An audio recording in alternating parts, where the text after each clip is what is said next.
Morning guys, and welcome back to I Like Watches Too. As you can see, I've got a couple of Citizen watches and one Seiko to show you in this video. I picked these watches up second hand recently. I don't think they're worthy of dedicated review videos, but I think they're all pretty good looking, affordable watches.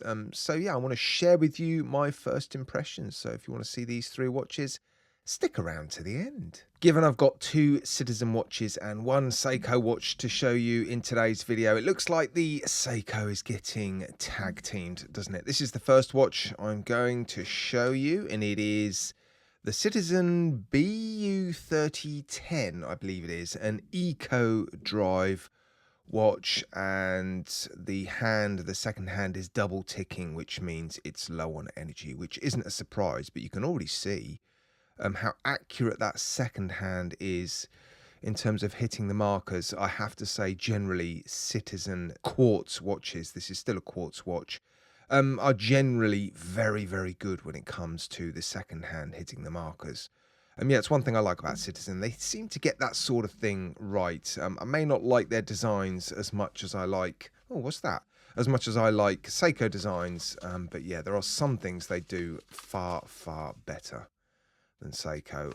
Looks like that is some spare links, and that's where the original owner bought it from. And there's the hang tag, BU301051H. I did a little bit of research on this watch prior to filming this video. It looks like it retails for around $300 US. That'll be around £250. So yeah, it's quite a chunk, isn't it, for, well, an average spec'd Eco Drive watch by Citizen. The links in the bracelet don't feel fantastic. The clasp is almost certainly pressed. Let's check it.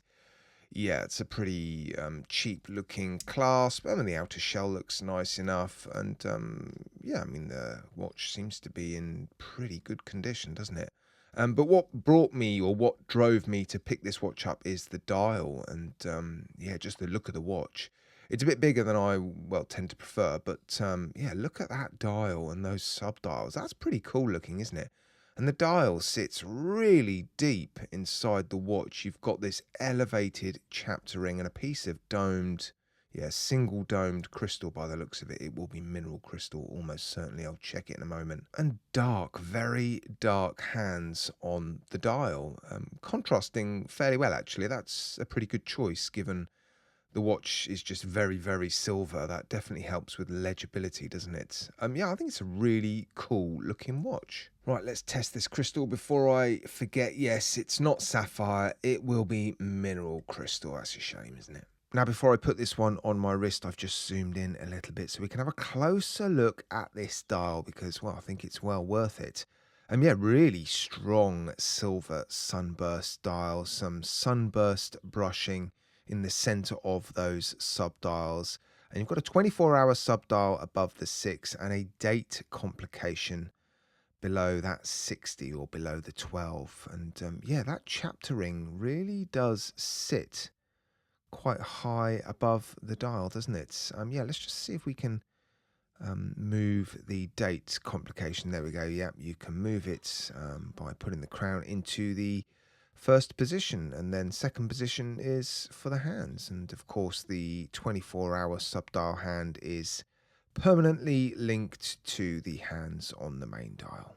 And here it is on my roughly average sized wrist. We've got a little bit of light play with that subtly domed crystal and lots of light play on the dial in general. That sunburst effect is, yeah, pretty strong, isn't it? I think it's a good looking watch. It's a touch bigger than I tend to prefer for this style of watch, but yeah, there's no denying it's a looker. It's now time for the meat in this watch sandwich. This is the Seiko SR2133, and it normally retails for around £165, I believe. And let's have a look at the second hand. Wow, okay. I might have to eat my words, having just given Seiko a hard time for the seconds hands not hitting the markers on their watches. This one looks bang on. What's going on? Yeah, that's impressive, isn't it? Thank goodness. Right, and here it is. I think it's a good looking watch again. Yeah, very nicely proportioned. Interesting case shape, quite flat. So it'll fit under the cuff nicely.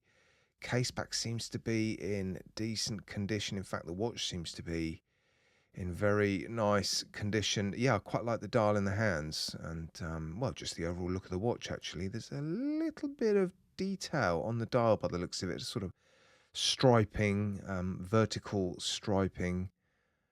Yeah, it's a good looking watch, isn't it? Actually, and the strap feels very stiff and probably cheap, but it is a Seiko branded strap.